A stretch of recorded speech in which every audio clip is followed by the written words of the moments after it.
రే ఎక్కడున్నావురా? ఆ, అది బేకరీ దగ్గర ఉన్నానే, ఎందుకంటే మళ్ళీ 10కి బేకరీ క్లోజ్ చేస్తారు కదా. అవునా, అయితే లొకేషన్ పంపించు. నువ్వెందుకు అంత స్లోగా మాట్లాడుతున్నావు? అంటే అమ్మ వాళ్ళు వింటారేమో అని. భయం, భక్తి, బాధ, రక్తి, ఇలా ఎలాంటి ఎమోషన్ అయినా సరే అనుమానం కామన్ కదా మీ అమ్మాయిలకి. నిజంగా బేకరీ దగ్గరే ఉన్నానే. ఉంటే లొకేషన్ పంపించడానికి ఏంట్రా నొప్పి? అదే పెడతాను లాగు. సరే. ఓకేనా?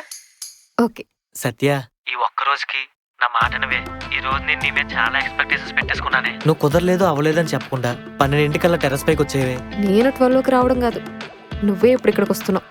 ఇప్పటి నుంచి 12 వరకు టెర్రస్ మీద అంటే మన ఇద్దరం చేసేది ఎవరైనా చూస్తే బాగోదు. టెర్రస్ పైన కాదు, ఇంట్లోనే చేద్దాం.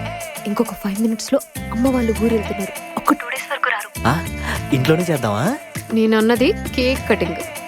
సర్లే, నేను వస్తానులే 20 minutes లో. బాయ్.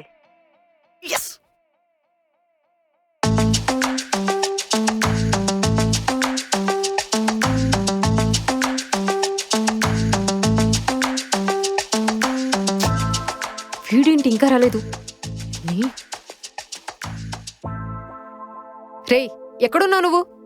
నువ్వు ఉన్న ప్లేస్ దగ్గర నుంచి ఇక్కడికి రావడానికి 15 minutes పడుతుంది. 20 minutes అన్నా, ఇప్పుడు 30 minutes పైనే అయింది. అసలు నువ్వెక్కడున్నావురా? ఎవరితో ఉన్నావు చెప్పు. నేను ఎవరితో లేనే బాబు.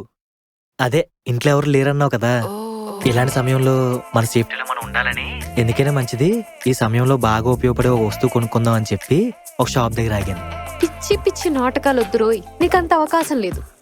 వచ్చామా, కేక్ కట్ చేసామా, తిన్నామా, వెళ్ళిపోయామా అన్నట్టు ఉండాలంతే. నేను కూడా అదే అనుకున్నానులే. ఇంతకీ ఎక్కడున్నావు నువ్వు అసలు? ఒకసారి బయటకు వచ్చాడు. బయట ఉన్నావా? సరే వస్తున్నా నాకు.